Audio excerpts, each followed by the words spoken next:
Nag-umpisa kami sa negosyo ng bigas. Patingi-tingi lang. Kilo-kilo.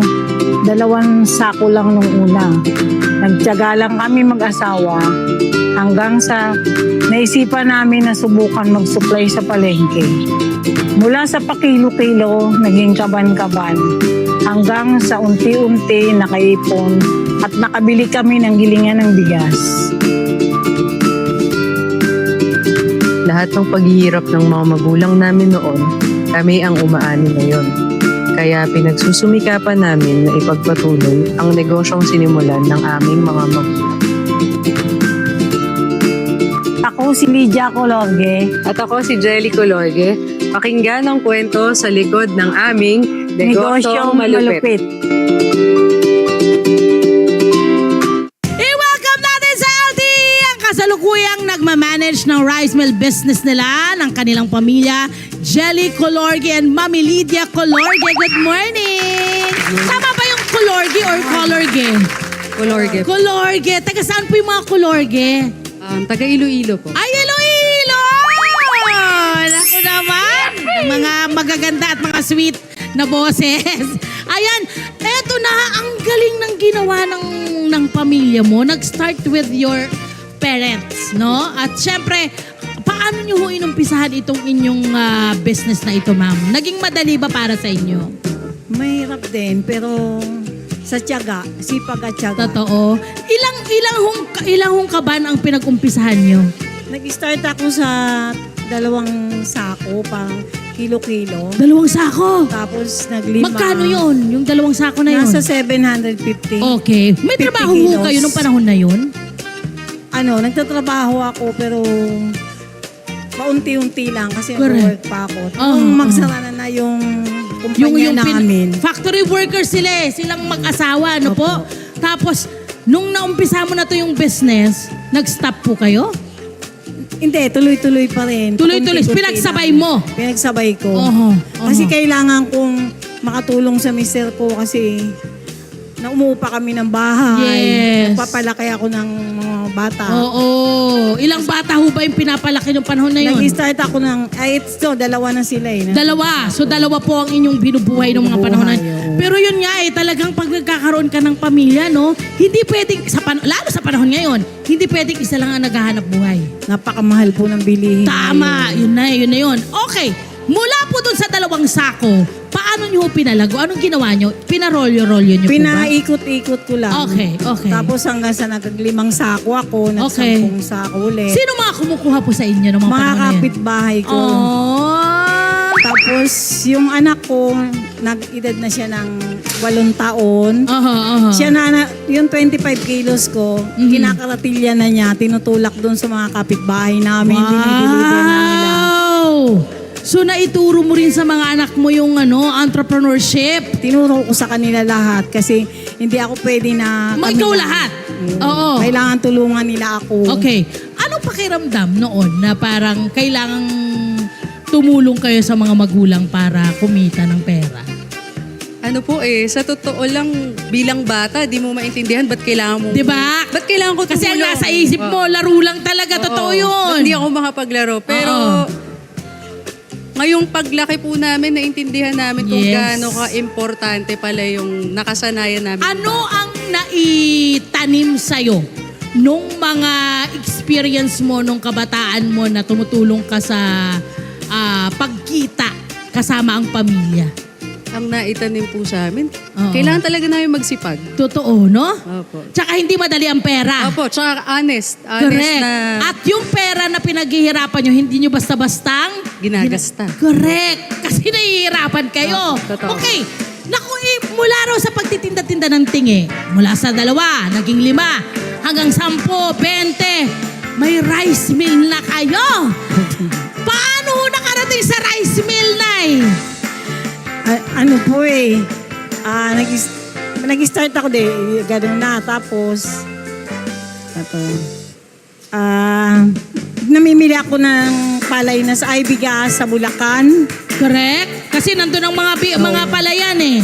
Nagtinda na Saka ako mga sa warehouse. palengke. Nandun yung mga warehouse. Okay. Tapos, yun, sinasama ko na sila mamili Yun, ng ang maganda bigas. talaga eh. Nakita na, So nung lumalaki ka, nasusubaybayan mo na yung business. Yes po. Kaya nung nag-take over ka, naging madali ba for you or may mga challenges pa rin? Marami pong challenges. Oho. Ano Kasi yung mga challenge? ang cropping year po natin sa Pilipinas, Magulo twice na. lang. Actually, magulo na, no? Opo. Dahil sa bagyo-bagyo. Opo, Okay. dalawang and then- beses lang tayo umaani dito. Tapos, paano mo pananatilihin yung supply na maayos, yung quality, tapos paano yung inventory mo aabot ng buong taon, paano mo siya paihikutin. Ilang taon ka nung nag-start ka na parang, okay, ako na yung talagang mag-head, ako na yung magmamanage nitong business namin. Medyo sina mama at papa, nasa side, na lang, na side court, parang ganon. Kailan mo na-realize na, okay, ako na? Kasi po nung nag-start ako, hindi naman ako automatic boss sa amin eh. Totoo naman. Opo. Di ba sila pa rin ang mga boss? Saka po, utusan ako. Kumbaga, pantay-pantay kami ng mga tao ko eh. Oo, Ganun totoo.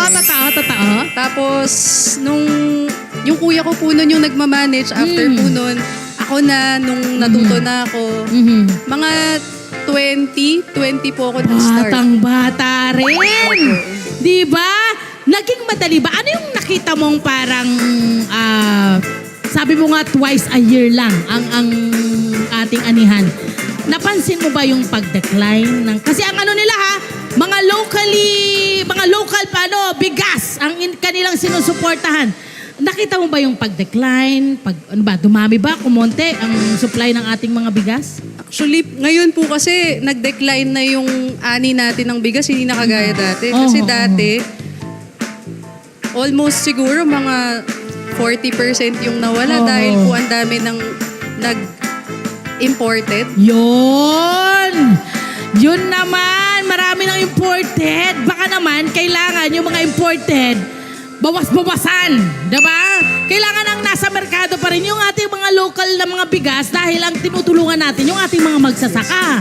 Hirap na ngayon yung mga magsasaka natin, I'm sure, kasi kayo yung malapit sa kanila no? Kasi doon kayo kumukuha ng bigas. Saan ang gagaling itong mga bigas po ninyo? Nanggagaling po yung bigas namin sa Nueva Ecija, Yan. Isabela, Cagayan. Kasi ang sinusupport po talaga namin local. Correct. Gusto talaga namin i-encourage yung Kaya mga magsasaka. support nyo sila. Kasi sinusuportahan nila yung local products eh. Kailangan ganun tayo. Kapag sinusuportahan natin ang mga local products natin, tayo ang nagiging progresibo. Okay, eto na yung sinasabi ko sa inyo na patingi-tingi. Pag ganito-ganito muna ang kanilang pagtinda noon. Yung dala 2 kilo, 3 kilo, hanggang 5 kilo, yan. Tapos hanggang sa naging ganyan na mga kaban-kaban na. Diba?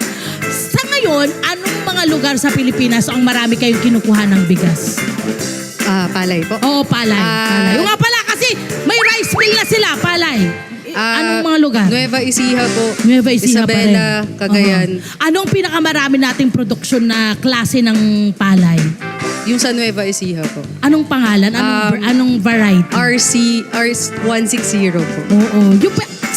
Eto na, gusto kong malaman din mula sa kanila. Ano yung pinakamasarap nating local na bigas na natikman po ninyo? Ang pinakamasarap po at very proud kaming i-promote is yung Mindoro de Norado. Correct! Grabe ang Mindoro de Norado na yan! Di ba? Yun talaga yung mapapakain ka ng chill lang. Diba? Napakalambot! Diba? Napakalambot at ang bango ng bigas na yan. Okay. Ngayon po, nagbago na ba ang presyuhan ng ating parang mga bigas? Nagkaroon ba ng pagmamahal? Kasi simula ng krisis, gusto kong malaman, nagkaroon ba ng pagmamahal? Nagkaroon ba ng pagbabago?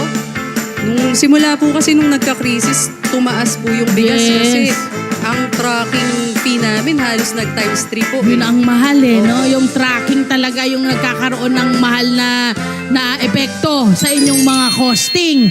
Eto na, hindi lang po yung pamilya Colorge ang naging maayos ang buhay.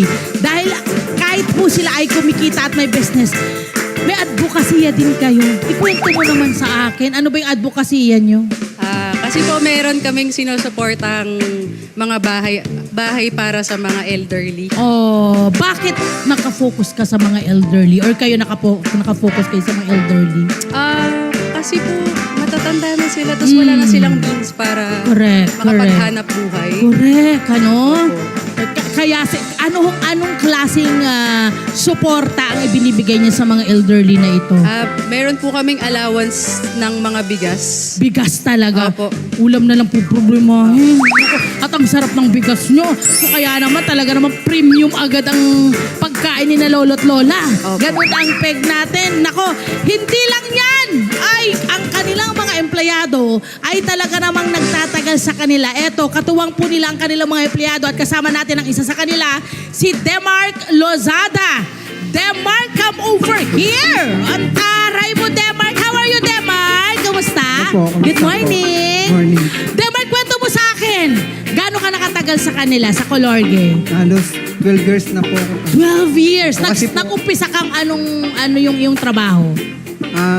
Kuan po, helper po sa tindahan. Helper.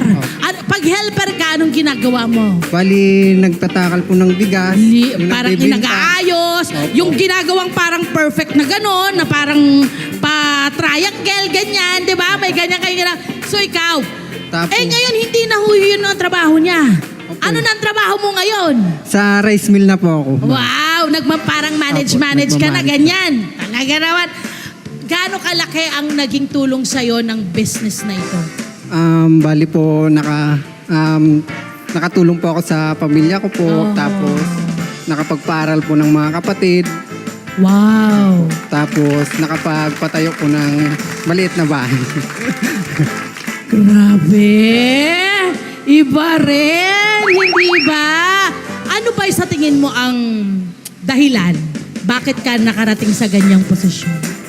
Siguro po Bilang ito ay para sa mga empleyado ha? Kasi empleyado itong si Demark eh. Demark, ano ba yung naging susi para maging ganyan ang buhay mo ngayon? sipag po. Tsaka Correct. sa pamilya po. Tsaka Oo, kila boss honesty. po. Tamang trabaho. Diba? Tinatrabaho ang dapat na trabaho. Ayan. Siyempre, I'm sure ikaw, meron kang malaking plano, Jelly, sa business mo na mas malaki. Gusto mong, kumbaga, manatili ang magandang nasimula ng iyong mga magulang. Anong balak mo dito sa business mo? Gusto po namin talaga i-push yung local production, local farmers. Gusto namin matulungan yung mga local farmers. Gusto namin na... Saan ang gagaling yan? Bakit ganyan yung pagnanais ninyo na makatulong sa mga magsasaka natin? Kasi po yung lolo ko magsasaka dati. Oh. Tapos po, instead na ibigay natin sa ibang bansa yung trabaho, bakit hindi na lang sa atin yung trabaho? Diba? Yung kita at appreciation. Dahil mahirap ang maging magsasaka. Diba? Dito nga lang sa Pilipinas yung kawaway magsasaka. Sa ibang bansa, alam nyo bang napaka maayos ng buhay ng mga magsasaka. And they take pride. Pag sinabing magsasaka, parang ang taas ng tingin nila. Kasi kung wala yung mga yan, wala tayong produce na kakainin. Diba? Ay nako, ano ang tip ninyo, Nanay Lydia and Jelly, sa mga mag-uumpisang mag-business ng bigasan? Nay? Ang masasabi ko po sa inyo tiyagain nyo lang po yung paghahanap buhay natin. Suportahan nyo po ang lokal at lalago rin yan. Ganda! How about you, Jelly? Yung tip po namin, maging masipag lang, consistent. Matuto mag-share sa iba. Correct! Correct! Pag kumikita ka, hindi pwede ikaw lang. Siyempre, dapat nag-share ka. Totoo naman. Saka po, yun, support yung local Support! farmers. Supportahan natin ang ating mga local businesses. Supportahan din po natin ang ating mga local products. Promise po, malaki ang magagawa niyan para sa ating ekonomiya at para sa kabuhayan ng ating mga kabarangay. Ayan, maraming salamat! Jelly, Mami Lydia, at syempre Demark, maraming salamat. Mabuhay ka! Ba, sana'y tularan ka ng lahat ng empleyado. At syempre maraming salamat sa pagiging blessing ngayong umaga. Kasi maganda na-inspire ang ating mga kabarangay. Hi! Sa mga naman, dyan na profile, mga Kanet 25. This is Love a New Verbo. For more love, to the pet, and everything updates, just click the subscribe button and follow us on our Net25 social media pages at Net25 TV and Net25 Entertainment Facebook. See ya. I love ya.